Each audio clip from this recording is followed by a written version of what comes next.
Muito bem, voltamos com Roda Viva. Hoje o nosso debate, relações internacionais. Lembrando a você que nos acompanha, você pode acompanhar, assistir o Roda Viva, TV aberta, canal 22, TV fechada na Sky, no canal 322, na NET, no canal 15, na Vivo, canal 322, pelas redes sociais. Nesse momento, Facebook e o Instagram, você acompanhando a nossa programação. Lembrete aí ao telespectador do Roda Viva, da TV Nova TV Cultura, diariamente a gente está na Rádio Transamérica em 2 horários. Pela manhã, das 6 às 7 da manhã, com Transamérica Notícias, e à tarde com o nosso debate, a partir das 3 da tarde. Eu quero contar com sua audiência na frequência 92,7. Eli Ferreira para falar agora, pegando a provocação de Adriano, depois Henrique. Adriano ressuscitou Temer, né? Meteu Temer no conflito aí.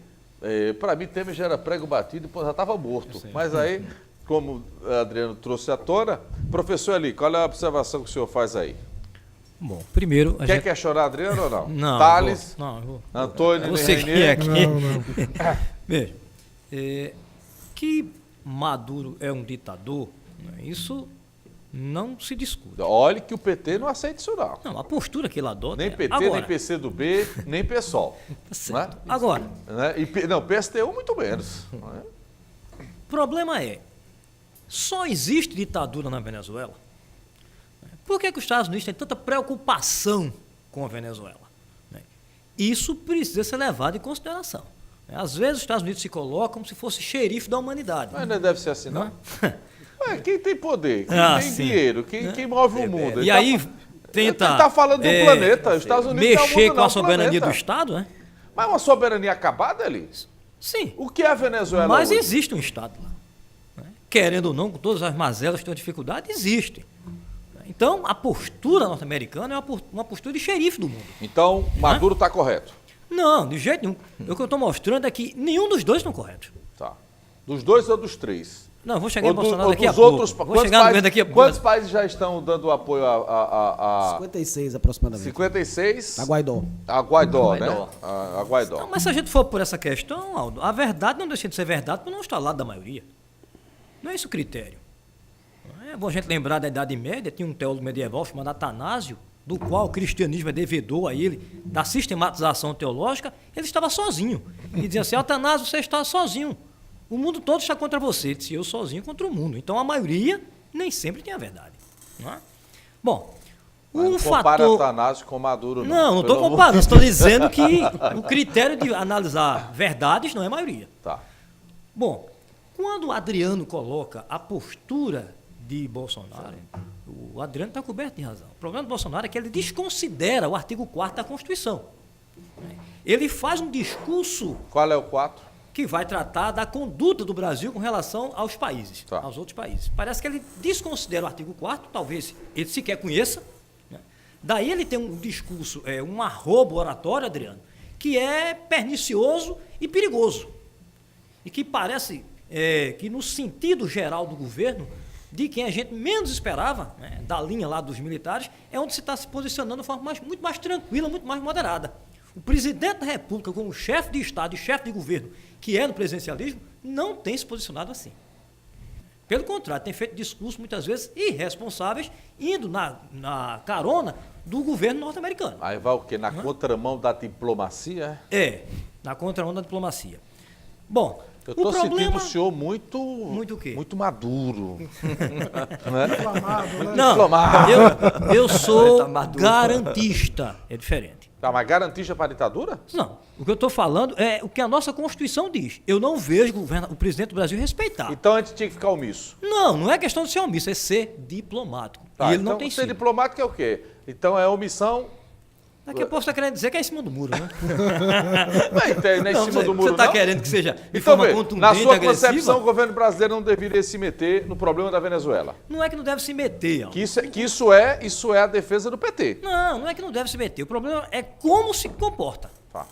Como se comporta. A maneira. Como irá se meter. A maneira. Né? Agora, com relação à fala aqui do nosso cônsul da Eslovênia, ele coloca uma situação com relação a postura da ausência dos direitos humanos, é bom a gente lembrar que quando está em jogo o poder, o homem é que tem menos valor.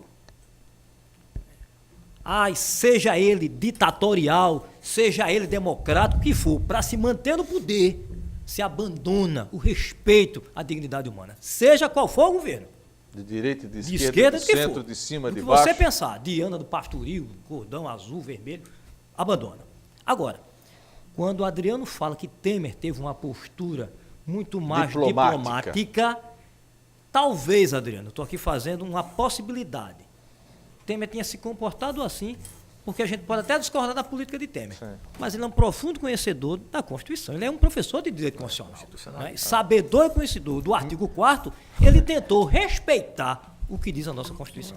E deixa eu adicionar só um dado que ele está falando de maneira muito Só correta. um rapidinho para eu colocar Henrique rapidíssimo. na conversa. A governadora de Roraima, à época, pediu para fechar a fronteira Foi. com Roraima e Venezuela. E a posição do governo federal foi de mantê-la aberta. Foi. E isso foi trazido à Questões atenção humanitárias, né? do STF. A relatora foi a ministra Rosa Weber, que convocou uma arbitragem com a então governadora, que agora já não é mais, não é, para naturalmente ter um diálogo com a Câmara Federal. A Câmara Federal de arbitragem, naturalmente. Vamos ouvir Henrique nessa primeira intervenção.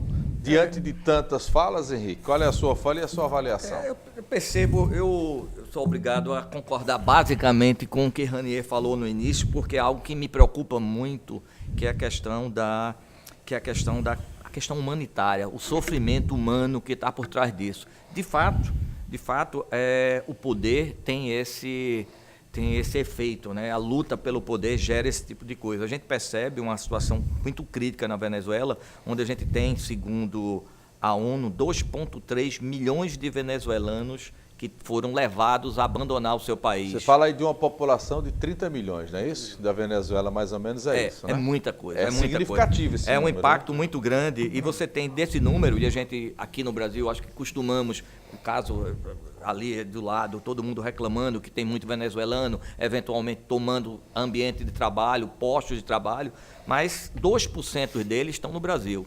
É muito pouco para a dimensão do país. A maioria vai para onde? Colômbia, né?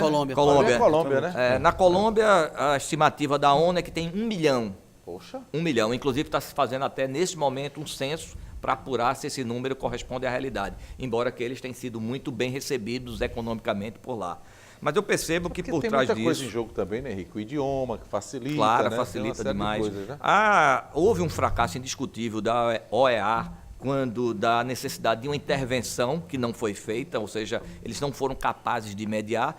E, recentemente, eu li um artigo muito interessante da BBC Brasil falando que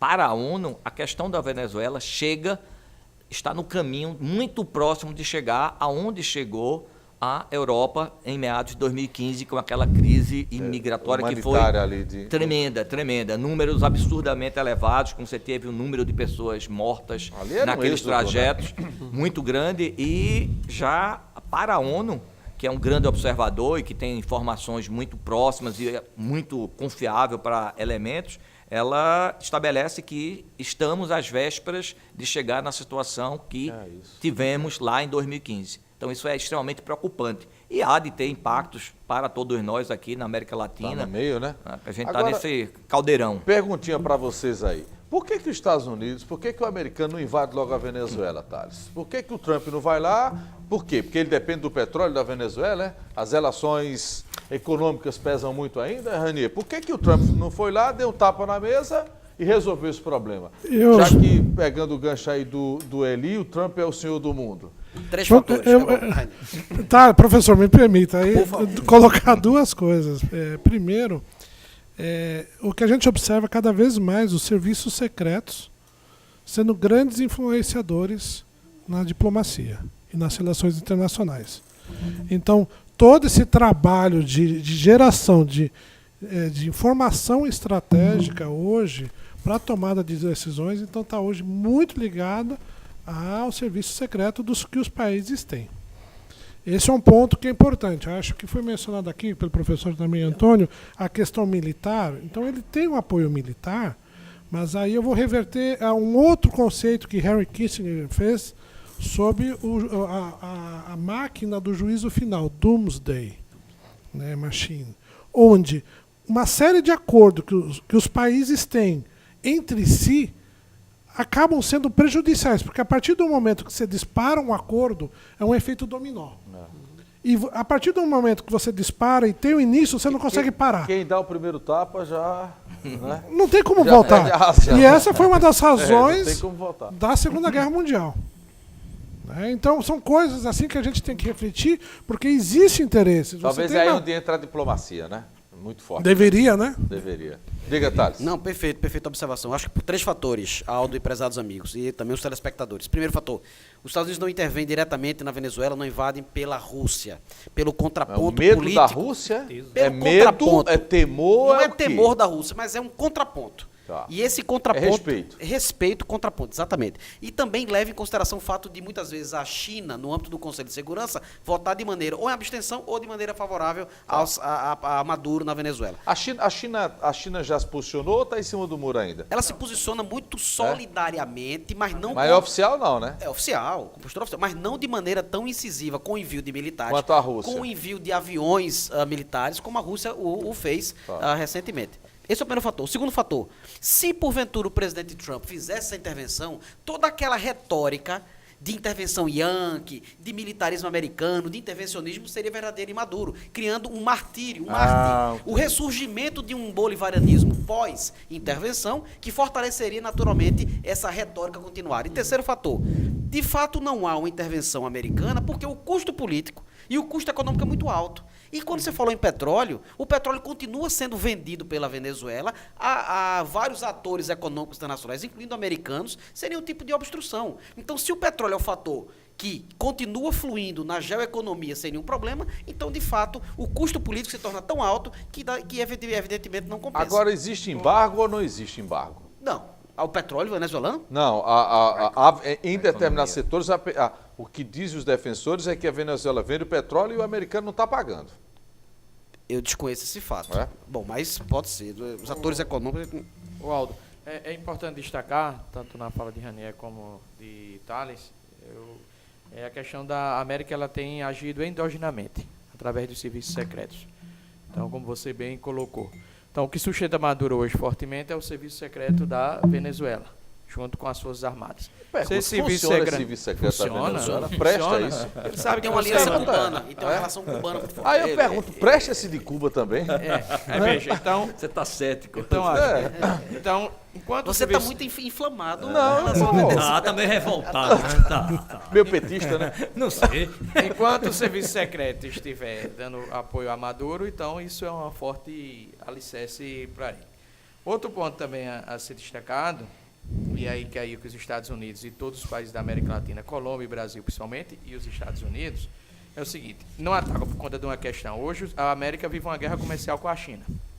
E vive numa guerra aparente com a China com a deu Rússia. Coice agora, não foi? Isso. Então, o dispêndio para a América seria muito grande, além da reação internacional para com o governo americano. Mas a outra questão, Aldo, que eu gostaria de destacar, que nós estamos desprezando, é a falência das instituições, como bem Thales colocou, e que a Venezuela ela está numa área onde nesta área você tem o domínio do crime organizado, especificamente a atividade de tráfico de drogas. É narcotráfico. Então não será novidade, e isso é prejudicial para os Estados Unidos, de repente a própria Venezuela virá um narco-estado, diante dessa ditadura, diante do não funcionamento das instituições. Mas é um golpe do golpe? Não, é você permitir que instituições informais como o tráfico de drogas ganha espaço, venha a ganhar território na região norte do Brasil e, consequentemente, tendo impacto no Nordeste, ganhar território na Colômbia, que no interior ainda não foi resolvido, essa questão da violência, e tem impacto nos Estados Unidos, porque eu lido com o tráfico de drogas. E eu consigo encaminhar a droga para lá. Então, esse é um cenário possível, né? Não, é um cenário possível que certamente deve já estar acontecendo. Já deve estar essa fragilidade, pela fragilidade do Estado venezuelano, fragilidade não, quebra, você deve ter fortemente uma criminalidade organizada. Além das milícias que estão fortemente atuando. Então, veja, qualquer um que fizer uma intervenção... Milícias armadas pelos russos. Não falei isso. São milícias armadas propositadamente pelo governo, por Maduro. Pelo próprio governo venezuelano. Só que se hoje você assumir a Venezuela, para construir um Estado, eu tenho que lidar com as milícias. Como é que eu vou resolver? Então eu posso ter o controle do exército e quem controla as milícias? É outro desafio da Venezuela. Diga, O grande problema, Aldo, de qualquer tipo de intervenção militar é que você vai ter que lidar com pós-conflito. E isso é um problema grave, né, de estudos estratégicos que você tem que lidar. Né? A história Iraque, mostra, né? Tem exatamente, que ela é mostrado muito isso, ruim. Então é o seguinte, você poderia até ter por incrível que pareça, uma ação militar contra a Venezuela, ela seria relativamente rápida. Se você inviabiliza a força aérea e o sistema de defesa aéreo, uma campanha de bombardeio grande, você consegue realmente praticamente neutralizar a Venezuela. A história mostrou, desde a Guerra do Golfo, os americanos têm capacidade para fazer isso. O problema é o seguinte, como vai ser lá dentro. Como bem foi ressaltado por Adriano, Maduro ele criou uma milícia de mais de 2 milhões de soldados, digamos assim, porque na verdade são donas de casa, pessoas idosas, outros mais jovens. Saiu etc., armando todo mundo, né? Exatamente, que armou muita gente que pode, em certa medida, ainda ter um apreço e defesa pelo regime. E aí o que é que você vai ter? Se a gente pega a experiência do Iraque, quer dizer, os americanos estão há mais de 15 anos no Iraque. Então, assim, o custo de você gerenciar tudo isso é extremamente elevado. Então, você tem que contar com, depois que você teve a queda de regime, o que é que vem depois? Você vai ter que reconstruir o Estado. Nessa questão que o Thales falou aí, né? Do vitimismo, né? De repente, o Maduro pode se tornar a maior vítima do processo, né? Exatamente. Você tem a reconstrução do Estado, você vai ter que estabilizar a economia. Porque, relação com a sociedade. Se Maduro, supomos assim, que Maduro renuncia hoje, para você reorganizar a economia venezuelana, você vai ter que fazer um pacote de medidas extremamente impopulares. Corte de gastos, uma série de elementos. Isso porque o Estado já está exatamente, bagaça, né? Bagaçou tudo. Mês passado eu tive nas ONGs Aldeias Infantis, no estudo de um programa social da faculdade que leciono, que nós fomos levar algumas doações. E conversando com algumas pessoas lá, deu para ver o seguinte, a ideia de assistencialismo social na Venezuela e que os venezuelanos eles entraram está muito forte. É tudo o Estado que provê, etc., prejudicando até mesmo o desenvolvimento pessoal das pessoas. É um perigo isso. E você tem uma parte da população que ainda está muito ligado a isso. Né? Então, ou seja, como é que você vai, inclusive, mudar essa mentalidade? Mas isso, é algo extremamente grave. Isso ratificado pelo Chaves, né? Exatamente. Já começou lá atrás, né, Thales? Esse processo aí, é preciso não esquecer que a Venezuela chegou onde chegou porque a figura chavista tem, né, exatamente. pontos. Então, Aldo, só para concluir... É o início, né? É o início, exatamente. Só para concluir, boa parte... 95% dos problemas que a Venezuela vive hoje são problemas internos. Foram criações internas. Políticas econômicas, macroeconômicas fracassadas, equivocadas, como congelamento de preços, que no Brasil a gente sabe que isso não dá certo, entre uma série de outras coisas. Subsídios. Exatamente, subsídios, problemas de formação de preço ao mercado. Por que o mercado deu errado na Venezuela? Porque o governo simplesmente queria que as pessoas vendessem um produto com um valor abaixo do custo de produção. Isso é simplesmente impossível. Mas então aí é o populismo barato, né? Exatamente. Diga, Eli, você está rindo aí, essa sua risada aí, ela foi, eu vou tomar o termo do Henrique, sarcástica, viu? Porque o problema, como disse o colega aqui, para tentar se reerguer o Estado venezuelano, a curto prazo não consegue. Não, bota 20 anos aí no mínimo. E aí as medidas impopulares podem muito mais fortalecer Maduro. Por conta do viés populista. Então isso é terra de ninguém. Ele hoje está certo. Não, mas ele hoje está um negócio sério. Veja, nós estamos falando de um país vizinho, de 30 milhões de pessoas, rico. Venezuela tem petróleo. Muito petróleo. Não é? Muito petróleo. As maiores reservas. Não é um país pobre. Não é um país qualquer. Não é uma Síria da vida. Enfim, a Síria é rica? Não é. Então é um país que pode se equilibrar. Do ponto é uma questão de gestão. Agora, vou sacudir isso aqui para a mesa. Vocês estão falando de exército, militarismo, essa relação, 2.000 generais tem a Venezuela em postos de comando. A relação da sociedade com o militar na Venezuela, ela é diferente? É de todo mundo, é? O militar é queridinho na Venezuela? Essa relação ela é diferente com a população, é? Eu desconheço pesquisa de opinião pública, e lá, inclusive, tem um grande instituto que continua funcionando, mas eu não tenho nenhum dado para responder essa pergunta a respeito da percepção da população contra o Exército. Mas aí vem uma questão... Porque é uma sociedade o que era militar, o início praticamente, de tudo, né? O que era o início de tudo?